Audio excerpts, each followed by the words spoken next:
গেল বছরের ৫ আগস্ট ছাত্র জনতার আন্দোলনের তোপে দেশ থেকে পালিয়ে ভারতে গিয়ে আশ্রয় নেন সাবেক স্বৈরশাসক শেখ হাসিনা।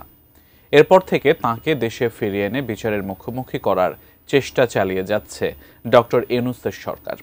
তবে এ বিষয়ে এখনো কোনো আশার আলো দেখেনি জনগণ।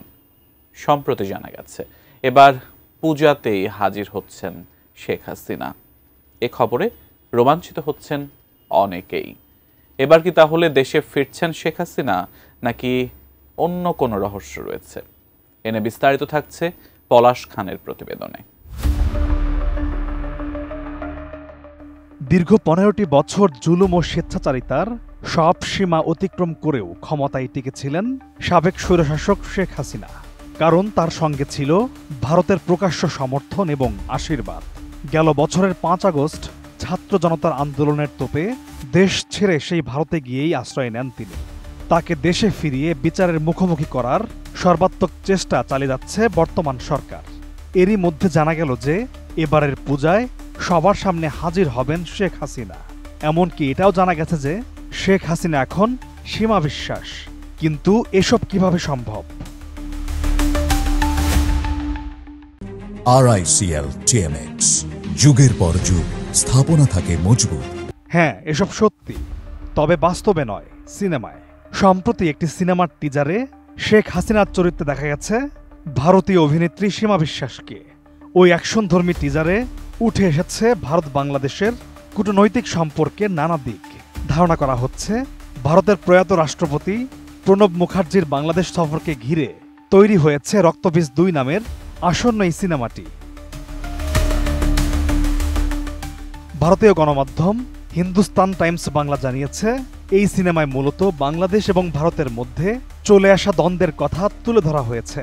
সিনেমাটিতে শেখ হাসিনার চরিত্রে সীমা বিশ্বাসকে এবং ভারতের সাবেক রাষ্ট্রপতি প্রণব মুখার্জির চরিত্রে অভিনয় করতে দেখা যাবে ভিক্টর ব্যানার্জিকে।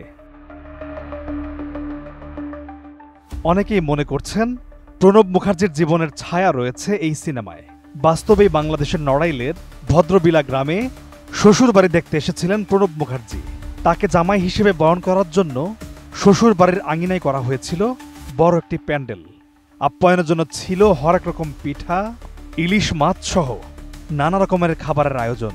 টিজারেও দেখা গেছে সেই সব। এর আগে ২০২৩ সালে সত্য ঘটনার ছায়া নির্মিত হয় রক্তবীজ সিনেমার প্রথম কিস্তি। সে সময় মুখ্য চরিত্রে ভিক্টরের সঙ্গে দেখা যায় আবির চট্টোপাধ্যায় ও মিমি চক্রবর্তীকে। এবারের দ্বিতীয় কিস্তিতেও রয়েছেন তারা।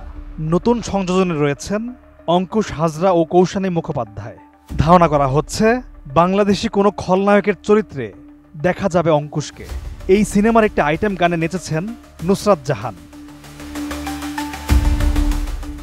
সিনেমাটির টিজার দেখে বোঝা গেছে যে জুলাইয়ের গণঅভ্যুত্থানে পালিয়ে যাওয়া সাবেক প্রধানমন্ত্রী শেখ হাসিনার চরিত্রটি ফুটিয়ে তোলার আপ্রাণ চেষ্টা করেছেন সীমা বিশ্বাস। দুর্গাপূজা উপলক্ষে আগামী ২৬ সেপ্টেম্বর রক্তবীজ ২ সিনেমার মধ্য দিয়ে সীমা বিশ্বাসের রূপে বড় পর্দায় হাজির হচ্ছেন শেখ হাসিনা। পলাশ খান, ATN নিউজ।